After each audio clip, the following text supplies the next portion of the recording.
Thank you very much for the introduction and a warm welcome to Project 9530 for hosting. And welcome everybody. I'm looking forward to getting to know you because I'm not as linked into the Cape Town network, having lived in Johannesburg for the last 10 years and only spent a few years here in Cape Town. So I'm looking forward to meeting you as well after the talk.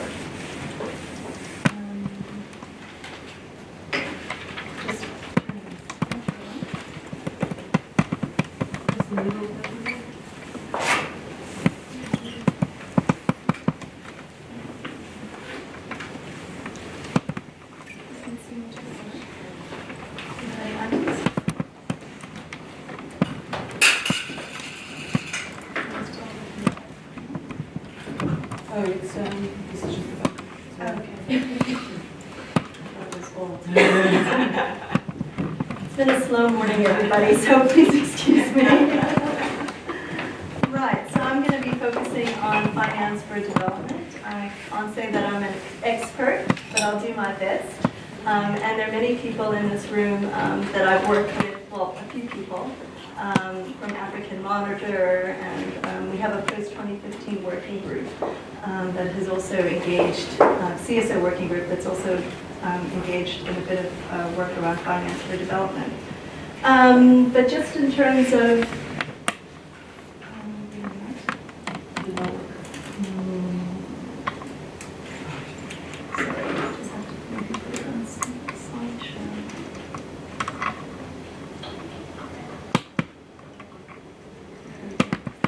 told that it was just going to be set up, so I had just wrongly assumed. There we go. So just, I'm not clear, as I said, who's in the room, so I thought I'd just give a little bit of background information to start with on the series of Finance for Development conferences.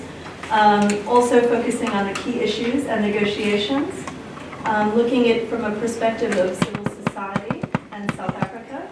I was actually in Addis and worked quite closely with South African civil society organizations and Pan-African organizations. And we did our best to lobby the South African delegation, also considering their important role as chair of G77 plus China, which is basically 2/3 of the UN member states.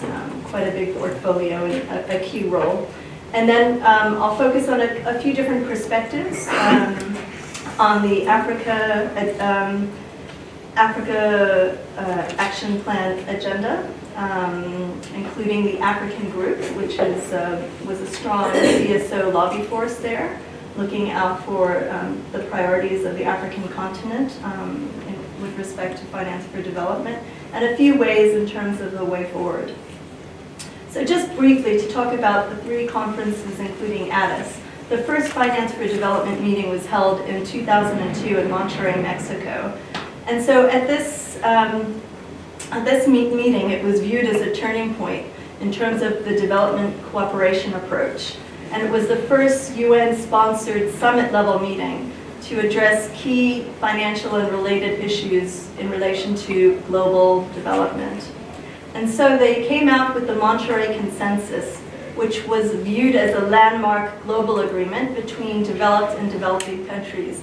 So I think the point of this meeting was to actually bring the developed world and the developing countries in one room to talk about FFD issues, and also taking into consideration the frustration of developing countries with the Bretton Woods institution. And as such, it recognized that rich countries had an obligation to support development. And then in 2008, we had the Doha Conference in Qatar. And the purpose of this conference was to review the implementation of the Monterrey Consensus. And what was different about this meeting was the focus on domestic resource mobilization, as we call it, DRM for development, and the effective use of those resources as central to the Global Partnership for Sustainable Development, which resonates clearly today on the African continent, in terms of the latest African Union and Meet Summit in January, looking at DRM and tax strategies as ways to augment domestic resources in African countries, given the challenges with the drying up of aid. And given the global economic situation at the time of the financial crisis, the Doha Declaration also called for a UN conference at the highest level to examine the impact of the world financial and economic crisis on development. And here we are now, 2015 in Addis. Apparently this conference happened 2 years late, but the idea was also, given the importance of the post-2015 agenda, they had to have this meeting in 2015 to include ways in which the international community can finance development, including the SDGs, over the next 15 years.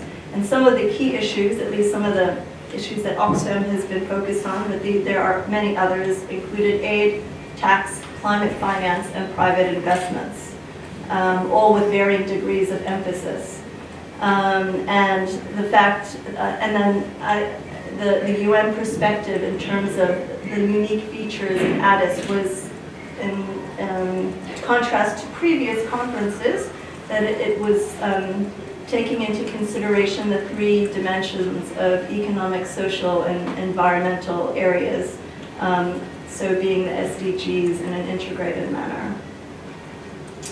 So the juicy part, and I think what was, for me, quite an exciting aspect of being in Addis was hearing the different perspectives. I mean, we already knew that it was going to be tough to come out with a deal. There were a series of drafting sessions in New York where they were meant to clench the deal and have a working draft, that they would go there and basically, to the extent possible, achieve the agreement, the key agreements, so that it would be much easier in terms of, being there to just finalize the last details of it, but that didn't happen. So in terms of the North, their view, largely dominated by the US, the EU countries, was to come up with a new global agreement on funding the SDGs, in which they would have the middle-income countries, emerging countries such as the BRICS, to give more in aid and have a greater role in private finance. So also forgetting their promises of the 0.7% of their national income to aid commitments that was agreed in Monterey. And in terms of tax, which was a real key area for the negotiations, it was one of the 3 contested areas from previous drafting sections, and a huge opportunity where civil society organizations across the globe lobbied really hard to have in the text, and in the agreed text, an inclusive governmental body on tax, so that each country had, as opposed to what's taking place right now in the G20 summits, which is only 20 countries, where in the past 2 years there has been an OECD-led initiative called the Bayes Erosion, called BEPS, the Bayes Erosion and Profit Shifting Project, that was commissioned to the OECD to lead for the G20 to look at reforms for the whole international tax system. But this has been a real challenge because developing countries haven't been represented in these global decisions, and therefore have not had an equal say in terms of what the agenda is and how they're going to go about it. So tax justice organizations, a lot of leadership by African countries and networks like the Tax Justice Network really fought a hard battle, but and the US, what they were trying to do was not have any reference to tax reform in the Addis agenda, which led to the stalemate in rich countries refusing even small amendments by the G77. And then also in terms of climate, there was quite a shutdown discussion on the need for additional climate finance over and above aid commitments. So here's a picture of Minister Nene. He was the lead South African representative and chair of the G77 and China with SARS Commissioner Tom Moyana. And they had a really hard job in terms of their role. And what was happening on the political side was a lot of northern governments trying to woo the countries, African countries, whoever that they could get in terms of siding with them. But the G77 did hold quite strongly their positions, and even though it wasn't the deal that they had really fought for in terms of all the details, they did spend several days specifically negotiating on the issue of tax, and it clearly manifested a real shift in global governance to the south, given the vigorous fight that we saw in Addis. So some of the issues of the G77 plus China, and being that it was in Addis, it resonated strongly for South Africa and G7 countries in the context of financing the development of all developing countries. I did already speak about tax justice and the inclusive governmental body and tax. Their position was the need to upgrade this committee on experts on international cooperation and tax matters as an intergovernmental entity.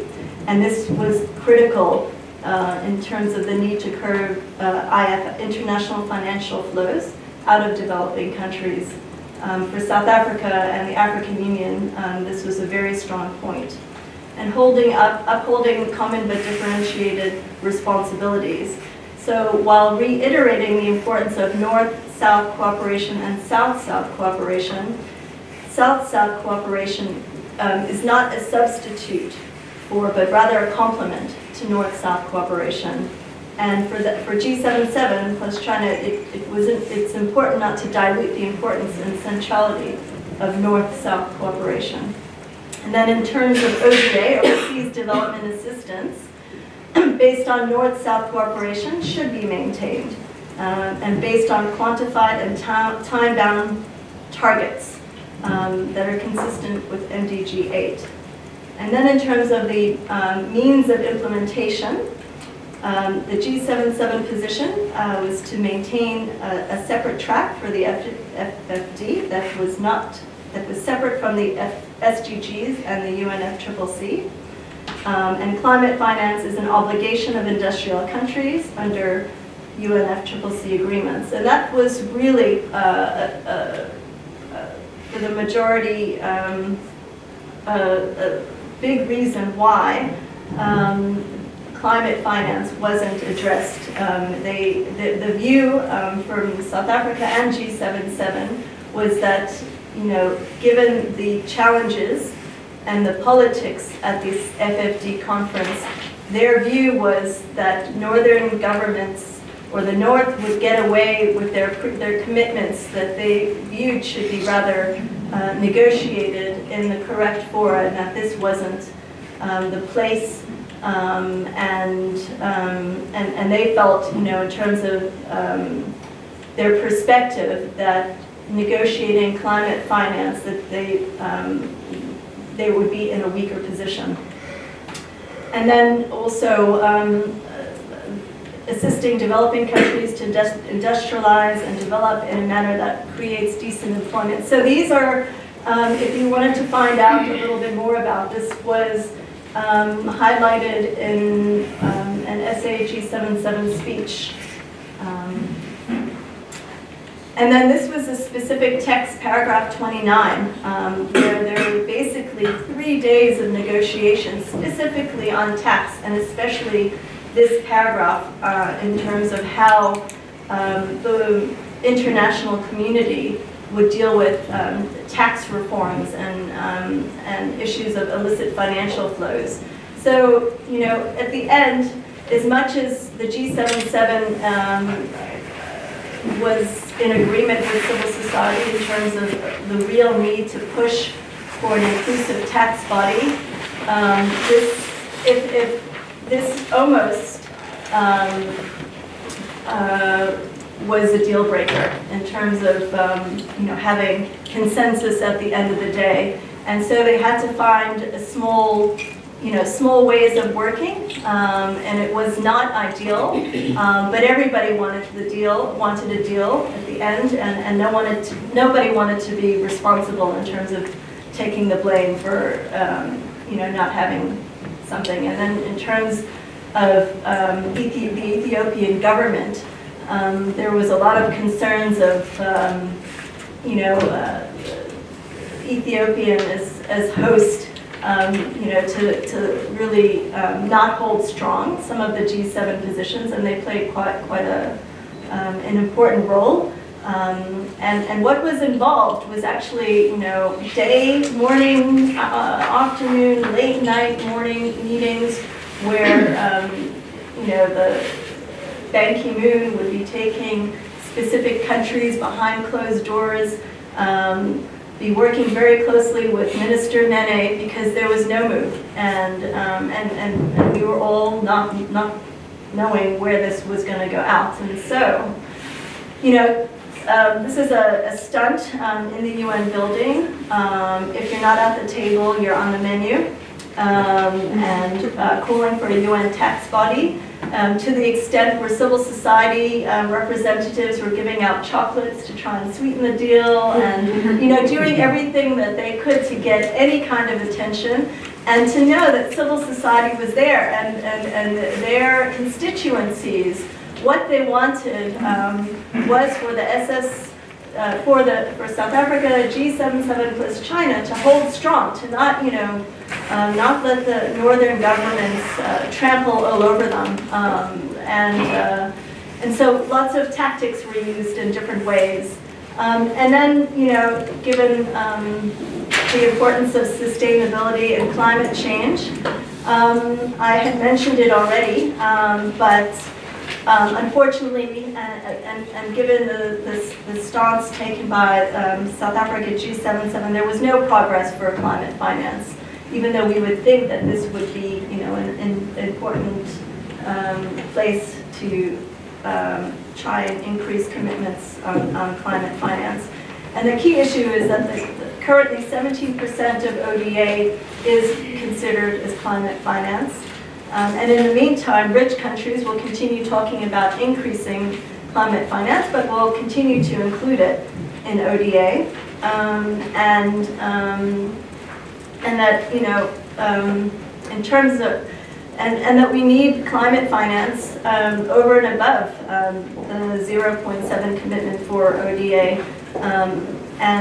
Climate will create greater cost to development at the end of the day.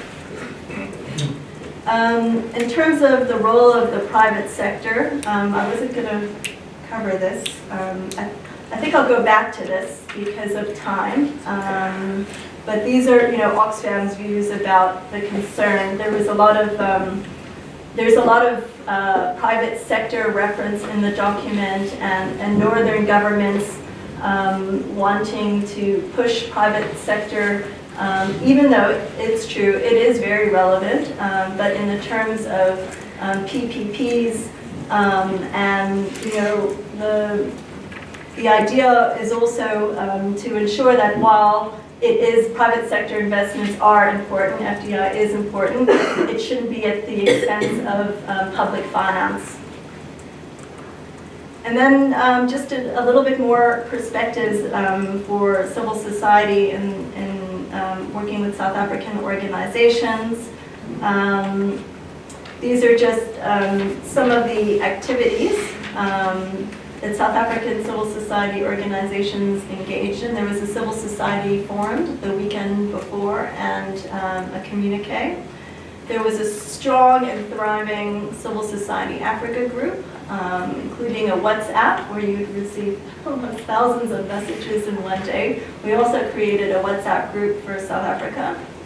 And then even previous to Addis, I mentioned that we have, I think there are as many as 60 civil society organizations in South Africa, in Joburg, in Cape Town, and other locations that are part of a post-2015 CSO working group. And we did have briefings at DIRCO, 2 briefings before the Addis meeting in terms of developments related to the SDG negotiations and what to expect in the positions of the South African government in Addis. And then there were 250 side events in 3 days that took place. It was a circus, but it was very interesting because while it seemed very chaotic, it was exhilarating to see, 250 side events in 3 days scattered across a number of different venues around the conference center, 11,000 delegates that were there, and anything and everything that you could associate finance for development was represented. So there was something for everybody. And then, in terms of how to engage with the South African government, I spent quite a bit of time with organizations like the Economic Justice Network based in Cape Town, African Monitor, Garrett's colleague, Action Aid, their regional office. There's also the One campaign. They had a representative, and Corruption Watch. So not many, but still enough to be able to have a group and to be able to put pressure and find out information from the South African government. And then there was one think tank, SAIA, where Romi's from, that was also there. And these are just an example of some of the social media work that we did whilst we were in Addis. We were doing our best to connect with both media and social media, where we had online petitions saying, to Minister Nene, support and be bold, not only as chair, but as as South Africa, part of the G77 for an inclusive tax body. And this was a meeting with Sheldon Moulton of DIRCO and Zipo Balizi from Treasury, giving us an update on what happened. It wasn't easy to get this meeting, and we bombarded them with emails until they would come out and discuss with us. But they are, in terms of, an experience with working with the South African government, we found that it was fantastic that they would take their time because they were busy around the clock. And, I think that because we had met them previous to being in Addis, and have been building relationships with them, they were, able to make the time for us, and we were able to express the perspectives from civil society and try and also push them. We also wrote a lobby letter to Minister Nene, as a group of South African-based organizations concerned. And then just a few perspectives on the AAAA, quadruple A. From the SA-G77 position, there is available on the internet the closing statement made by South Africa as chair of the G77. So in terms of specific text that they weren't happy with, and there were a number of areas in order to seal a deal, they highlighted that there are a number of areas of principle not adequately addressed in the final outcome document. This related to CBDR, common but differentiated responsibility, about ODA, the 0.7% commitment, the inclusive governmental body on tax, which is what they supported and called for, climate finance as new and additional, not part of ODA, which has been unresolved, And they say that they will continue to engage in these areas in the future and in relevant fora, not abandoning their principled positions.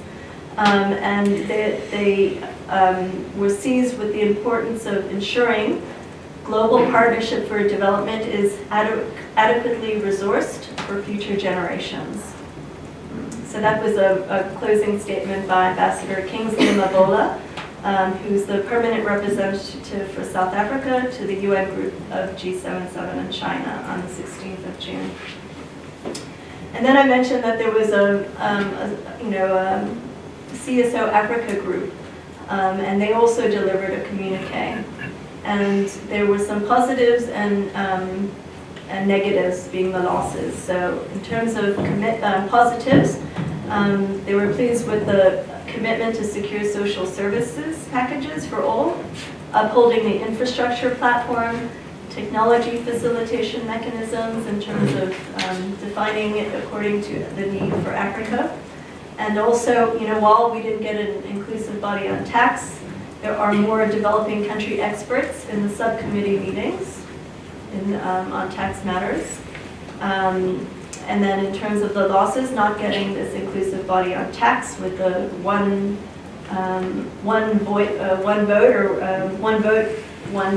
country, one vote.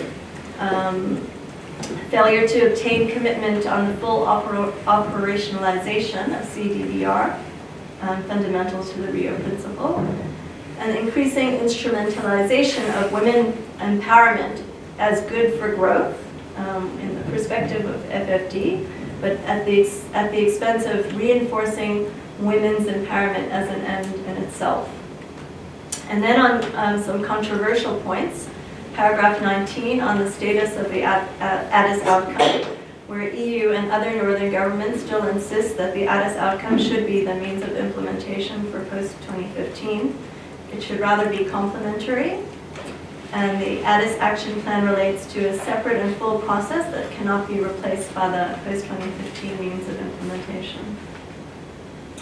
And then in terms of the Oxfam critique, we take it a bit more harshly, and that we say that even though it seems that there are some small improvements related to this tax committee in terms of the number of meetings and more representatives, we still don't have a one country, one vote at the end of the day. And so, what's happening at the G20 level with the OECD initiative is that there will still be challenges and that the agenda is not wholly owned by the international community. And that we do need to take this international tax reform to the next step. And then in terms of private finance, Addis puts private finance at the front and center of the FFD, especially for encouraging the use of PPPs, so be on the lookout for that, and blended financing instruments. And that there's little language to ensure private finance will deliver sustainable development, including minimum language to ensure building of a strong international framework to protect human rights and social and environmental accountability. On climate change, Oxfam finds it unacceptable that an increasing share of aid is used as public finance climate, while over-aid budgets are barely growing. And that climate finance is central to the Paris climate deal, and we need to work to seal a deal that keeps global warming below 2 degrees, and the need to ensure that real new resources are put on the table, as opposed to the excuses that we hear that countries are delivering climate finance, but in a way that they're taking their current commitments on ODA to be used for climate change issues. So I've listed just a few areas in terms of the way forward.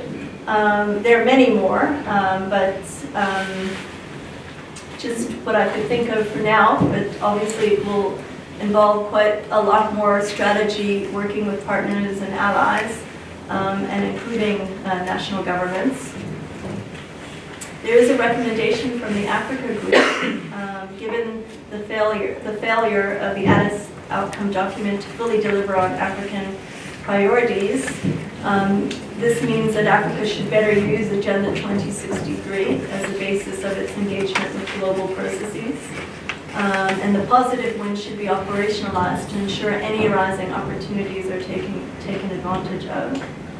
From tax justice CSOs, given the centrality of tax at the FFD, there is continued motivation to keep pushing for the inclusive tax body, and many new African campaigns. And one of the side events I attended was with Tax Justice Network, along with many other Pan-African organizations called Stop the Bleeding. So you could probably Google that and find out what that's about.